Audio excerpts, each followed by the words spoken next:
Welcome in former Louisiana running back Emory Hunt and former Ohio State running back Beanie Wells. Beanie, where was this Ohio State team against Michigan?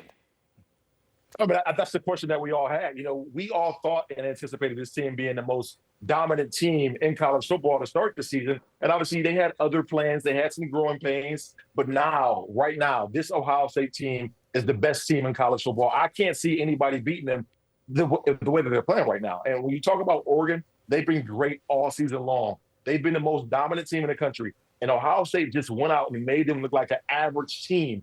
And if anybody would have told me that, I would have said you were crazy. I just knew this game was going to be ultra competitive. But Ohio State, they are a completely different monster right now. Emory, Chip Kelly was in his bag.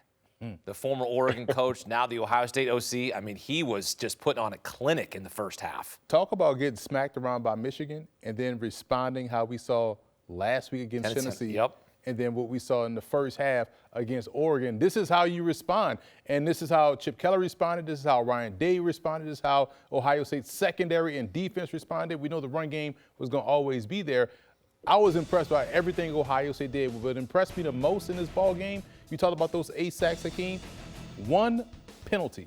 And that's the mark of a team that was disciplined. They came into this ball game with a game plan and they executed flawlessly. I felt like every play worked. Yeah, Ohio State putting on an absolute clinic. And Beanie, I was shouting in the newsroom, throw the ball to number 4. Throw it to number 4. And Jeremiah Smith even warned the Ducks, saying, if you play man coverage, we are taking a shot down the field. Will Howard dropping dimes to his receivers. What did you see? You know, I saw them at times go into that man coverage and then go into that cover 2 man, and Will Howard and Jeremiah Smith, they exposed it. And I don't know, sometimes coaches, have this type of bravado, and when they hear a player talk and give them a little warning and take it as a shot. But that's one of those shots that you really should have taken heed to, because nobody in America knew that if you were going to one-on-one cover Jeremiah Smith, you were going to be in for it. Everybody knew that. And, for whatever reason, Dan Lanning and that defensive staff had ultra confidence in their defenders going up against this young stud. But boy, I know they could if they could rewrite this game and change the game plan and format it a little bit differently, they most certainly would. But this was a masterful performance by Ohio State on both sides of the football. I love everything that Chip Kelly did from a play calling and a schematic standpoint. Emory, did you learn anything, or did you change your narrative about Will Howard? He was pretty good against Tennessee, right? Great completion percentage, had an interception. But did you look at him in a different way after this game, go, wow, this kid's elite? I wouldn't say elite, but I looked at him differently after the Tennessee game, because it was 2 situations, one against Tennessee and one in this ball game. You saw it for a touchdown. 2 of these throws were some of the best throws I've ever seen him make. They were placed perfectly as if he went out there and handed the football to the receiver. They was right on the money, tight window throws. Those are the type of things that we want to see Will Howard do consistently in the passing game that we hadn't really seen from him all season long. And now we're starting to see it in the most crucial part of the season, the postseason.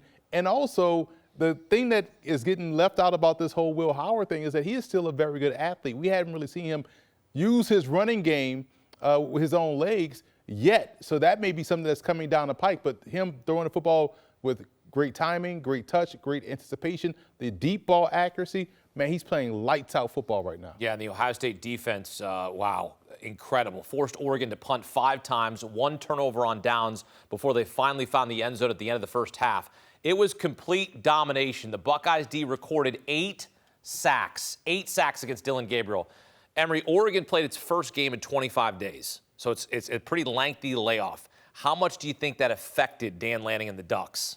I think it affected them. I'd say that's 50% of the problem. The other 50% is the fact that they faced an Ohio State team that was different than the team they faced in that first matchup. This was a team that played completely different, much better defense, much more consistent on offense, much more explosive on offense. So whether or not they had 25 days rest or a week's rest, I don't think the outcome would have been any differently, because this is a totally different Ohio State team. Everything that you thought about Ohio State in that first matchup throw it out the window because it didn't apply to this Ohio State team we've seen for the last 2 weeks. And Beanie, it was tough for Oregon to really get going. Jordan James injured in this game, their top running back. Tez Johnson injured in this game, their top receiver. So taking two very, very good players away from Dylan Gabriel. And you look at the draw they got in their opener, and they've been sitting here for more than 3 weeks. Do you think because of this result, the format might change in the college football playoff? I most certainly, I do believe that it should. Whether it does, I think that's up for the guys in the committee to discuss and figure out. But anytime you have, 3 weeks to a month off of football, I think it's entirely too much. I'm not even a huge proponent of having a bye week, but I understand it. And sometimes it makes sense from a standpoint of getting guys healthy and back ready to play. But when you talk about 3 weeks or longer for a young kid between the ages of 18 and 22 years old, to get them to mentally stay in it and to, keep their mind on the task at hand, it's tough. Right now, they got so many different distractions with social media, NIL contracts. And then when you're the top team like Oregon, everybody's been stroking your ego the entire year. And you're thinking, what's 3 weeks to us? It's nothing. We're going to go out and play like we've been playing before. Well, it just doesn't work like that. You have to go against somebody. You have to stay in it mentally and physically for that matter. And right now, obviously, I think it certainly hurt Oregon, and it did not help them, being off as long as they would. So I hope the committee does come to some type of arrangement to where they get, the long extended days, eradicated.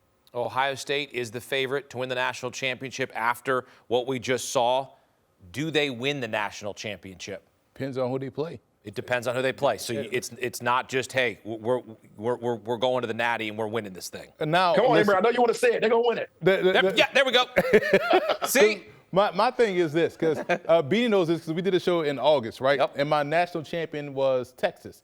Well, now you look at Oregon was one of my national champion participants. Yep. And now they're out. So Ohio State now is kind of, taking that, but they still got to see who I feel like Notre Dame is on the other side of it. But Ohio State is making a significantly strong case. It's making it hard for me to not say Ohio State is going to win it, because this is the reason why everybody was picking Ohio State in the preseason, because of what we're seeing the last 2 games that they've played. This is an explosive team. This is a dominant team. The secondary looks like how the secondary looked on paper. Now they're playing up to that caliber. So this team is going to be a problem for any other team that they face. All right, I'm going to take away my scarlet and gray fandom here.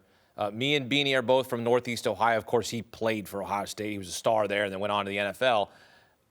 But I don't know who's going to beat Ohio State the way they just played. I don't think there's any team that's going to beat them. If they can play that way, and people go, well, they can't replicate that 2 more times. Why not, Beanie? Why not?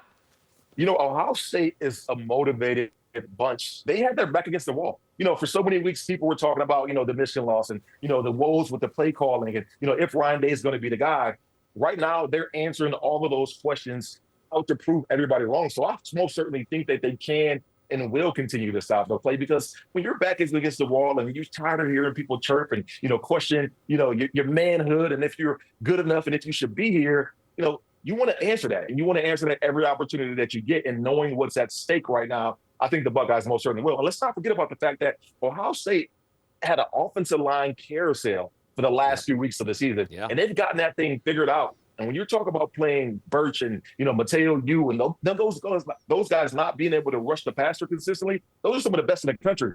I can't see anybody else, slowing Ohio State down from an offensive standpoint. The way that this offensive line is playing right now is masterful. Yeah, Cody Simon had 2 sacks, JT Tuimoloau had 2 sacks, and Jack Sawyer had 2 sacks.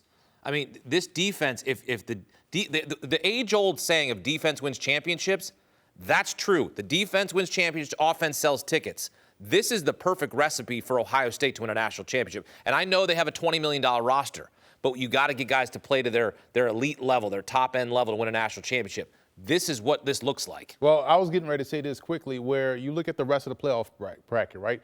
Defense reigns supreme. But when you look at the same teams that are left, who has the best offense? That's Ohio State. So even if all things are equal defensively, can you score points? I think you can safely say Ohio State can score points. So that gives them probably the favorite, a great chance of being a national champion because of that one reason. Yeah. After their stinker against Michigan when they only scored 10 points, that's back-to-back 40-point games for the Buckeyes. Beanie Wells, the Ohio State alum, He's happy. I'm happy. Emory Hunt also happy, even though he's not rooting for Ohio State. But he can get on the bandwagon. You can jump on, all right? Appreciate you, men. Ohio Thank State you. winning big, and Ohio State, of course. Wow, look how short those odds are. Plus 125, Emory, the favorite to win the Natty. 8 titles in school history. Their last was in 2014, first year of the college football playoff, when they beat Oregon. They just beat Oregon. Now the Buckeyes looking to win the Natty in the first year of the 12-team playoff.